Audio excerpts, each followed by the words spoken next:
ప్రజలు చెడిపోయారో, ఆయన మోసానికి ప్రజల బ్రతుకులు ఎలా అతలాకుతలమయ్యాయో చెప్పే గోవిందా గోవింద. మరి చంద్రబాబు ఈ రాష్ట్ర ప్రజలను నమ్మించి ఏమేమి గోవిందా గోవింద చేశాడో చూద్దామా? ఒకసారి గుర్తుకు తెచ్చుకుందామా? సిద్ధమేనా?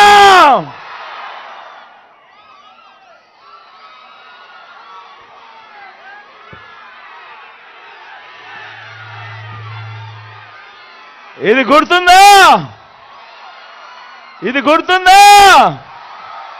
అక్క ఇది గుర్తుందా? అన్నా ఇది గుర్తుందా? 2014లో